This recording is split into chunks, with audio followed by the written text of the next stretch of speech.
Hello दोस्तों, कैसे हैं आप लोग। उम्मीद करता हूं आप सभी अच्छे होंगे, अपनी अपनी ज़िंदगी में लगे होंगे, अपने अपने सपनों को लेकर आगे बढ़ने की कोशिश कर रहे होंगे। आज दोपहर का वक्त है, हमारे शहर में बारिश हो रही है।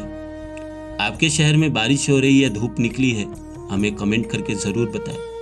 और हाँ दोस्तों, ज़िंदगी में एक बात याद रखिएगा, हमेशा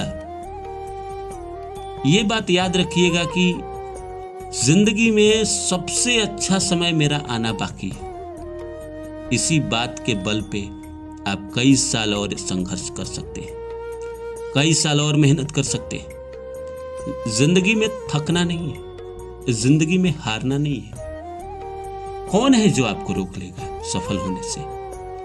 धीरे धीरे सही। हम नहीं चाहेंगे कि हाँ आप खरगोश की तरह सफलता को प्राप्त करें, नहीं, कछुए की तरह ही पाइए।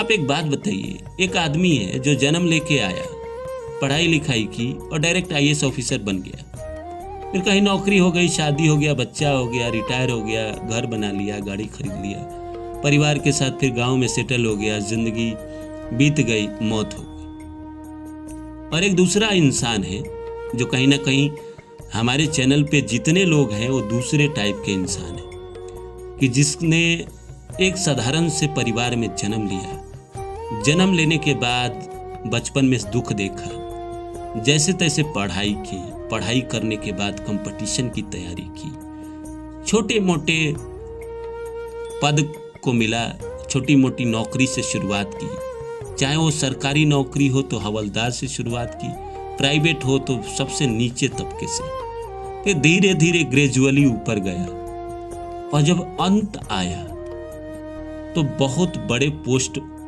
पे जाके वो रिटायर हुआ। और दुनिया उसके बारे में कहानी सुनती रही। दुनिया कहना शुरू कर दिया कि ये वही इंसान है जो कल तक कहाँ था। एक समय था जब ये संघर्ष कर रहा था, इसके पास खाने को पैसे नहीं थे, और आज देखो। आप एक बात बताइए, आप दोनों में से कौन बनना चाहेंगे?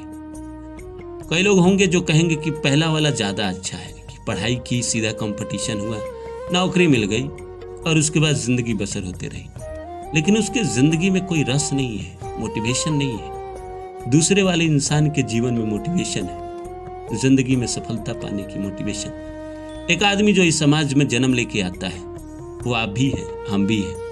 क्या फ़ायदा अगर आपसे 4 लोग मोटिवेट ना हो, आपकी सफलता से 4 लोग अगर मोटिवेट ना हो रहे तो क्या फ़ायदा ज़िंदगी के? आपके ऊपर अगर किताब नहीं लिखी जा रही है तो क्या फ़ायदा ज़िंदगी जीने का? हम भी उन 90% आबादियों में से तो नहीं हैं। हमारे चैनल पे जितने भी लोग हैं वो कहीं ना कहीं आत्मज्ञान वाले लोग हैं, लंबे समय से संघर्ष कर रहे हैं, लंबे समय से सफलता की तैयारी कर रहे हैं। कई बार हारे हैं, कई बार टूटे हैं, कई बार रोए हैं। कोई प्यार में हारा है, कोई ज़िंदगी में हारा है, कोई पैसे के लिए पैसों को लेकर रो रहा है, कोई अपने सपनों को लेकर रो रहा है। लेकिन इन सब के बावजूद भी हिम्मत नहीं हारी और लगा हुआ है कि आज नहीं तो कल, कल नहीं तो परसों, परसों नहीं तो तरसों, एक दिन मैं बनूंगा और दुनिया मुझे सलाम करेगी। और मैं कहता हूं दोस्तों, आप बनेंगे। बस आप जो राह पे है ना, जहां चलना चाह रहे हैं, जहां पहुंचना चाह रहे हैं, उसको छोड़ना नहीं है, लगे रहना है दोस्तों। मैं आपको एक बात कहता हूं कि मैं अपनी ज़िंदगी भी ऐसे ही देखता हूं। मैंने भी एक बड़ा सपना देखा और उसके लिए मैं चल पड़ा। परिवार, समाज, कितना ताना, कितना गाली, जबकि मैंने उन लोगों का कुछ नहीं बिगाड़ा। और आपको भी लोग गाली देते होंगे, ताना देते होंगे, आपने भी उनका कुछ नहीं बिगाड़ा। लेकिन इंसान जब चल पड़ता है तो रास्ते खुद ब खुद बनने लगते हैं। तो आप भी चल तो पड़े हैं, मंजिल तो मिल ही जाएगी। आज मैं बात करता हूं, हमारे एक सब्सक्राइबर हैं, उन्होंने कल दिन में एक सवाल किया था, कल शाम में किया था, कि उनकी माँ जो है उनकी पत्नी को मारती है, पीटती है, और ये गलत है। किसी भी एक महिला को दूसरे महिला के ऊपर हाथ नहीं उठाना चाहिए। ये तो कहीं मतलब मैं इसमें अब क्या कहूं, हाथ उठाना दुनिया का सबसे बड़ा अपराध है।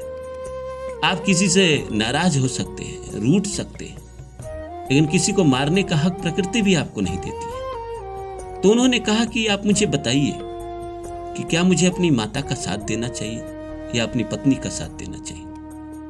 क्या मैं धर्म के साथ रहूं या मैं रिश्तों के साथ रहूं?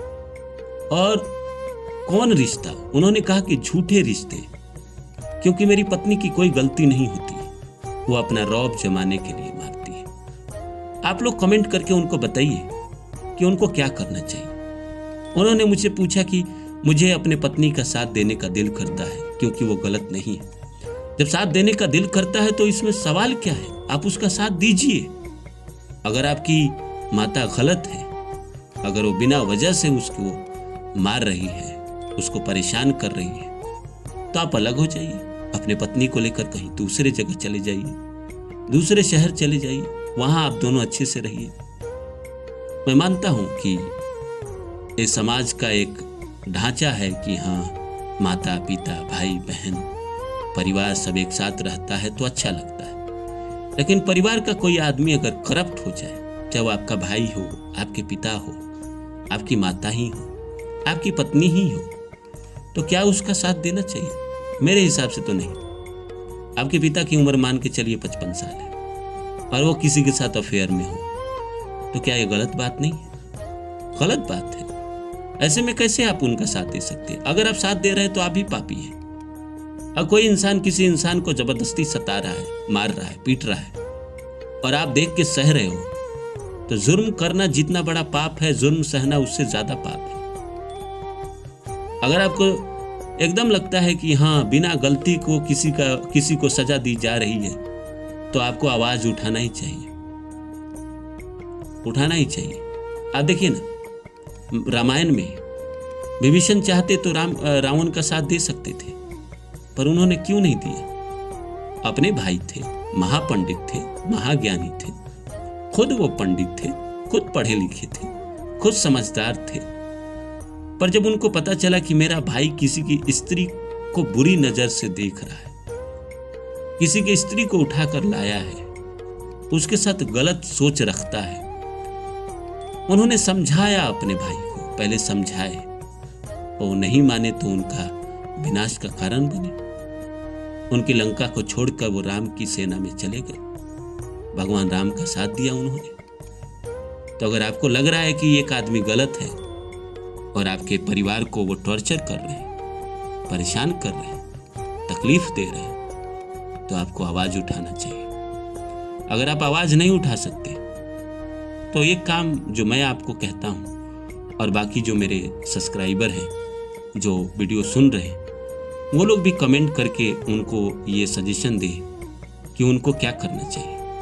क्या उनको अपने माता के साथ रहना चाहिए? मैं मानता हूं कि माता पिता का सेवा करना बच्चे का फर्ज है, लेकिन अगर माता पिता ऐसे करे बिहेव जो गलत है, समाज के हिसाब से गलत है, धर्म के हिसाब से गलत तो है ही, तो उनको क्या करना चाहिए? मेरे हिसाब से तो अगर आपको लग रहा है कि वो गलत है तो आपको दूर हो जाना चाहिए। अगर सही है, कई बार ऐसा होता है कि हकीकत हमें पता नहीं होता है। आपने जो कमेंट करके कहा मैं वही जानता हूँ, हकीकत क्या है, आपकी पत्नी की गलती है, आपकी माता की गलती है, ये तो आप बखूबी जानते हैं, कोई दूसरा नहीं जानता है। आपको क्या लगता है? आपका दिल क्या कहता है? आपका जो दिल कहता है वो आपको करना चाहिए। रही बात दोस्तों की आप लोग भी अगर किसी सब्जेक्ट पे वीडियो चाहते हैं कि मैं आपके दिल की बात करूं, आपसे जुड़ूं, कोई आपकी प्रेम कहानी हो उसी को मैं सुनाऊं, या आपके जीवन के संघर्ष को मैं अपने चैनल पे सुनाऊं बिना आपके नाम के, आप परमिशन देंगे तो आपका नाम यूज करेंगे, नहीं देंगे तो नहीं यूज करेंगे। तो आप मुझे कमेंट करके अपना राय दे, कमेंट करके अपना राय दे कि मैं क्या करूं। आप अपना कोई भी सवाल हो, किसी भी विषय पे आप वीडियो चाहते हैं तो आप कमेंट करें। और हाँ देखिए, आप लोग विवेकानंद को थोड़ा पढ़ा करिए। विवेकानंद बहुत ज़्यादा मोटिवेटेड थे, उनकी जिंदगी ही देखिए ना। साधारण परिवार में जन्म लेने के बाद भी भारत के पहले सन्यासी थे जिन्होंने समुंदर पार किया था। शिकागो गए, जाकर उन्होंने भाषण दिया, हिंदू धर्म का झंडा पूरी दुनिया में लहराया। और कहते हैं कि हम जैसा सोचते हैं वैसा बन जाते हैं। तो कहीं ना कहीं हमें सोच के रूप में कुछ ना कुछ बदलाव तो करना चाहिए।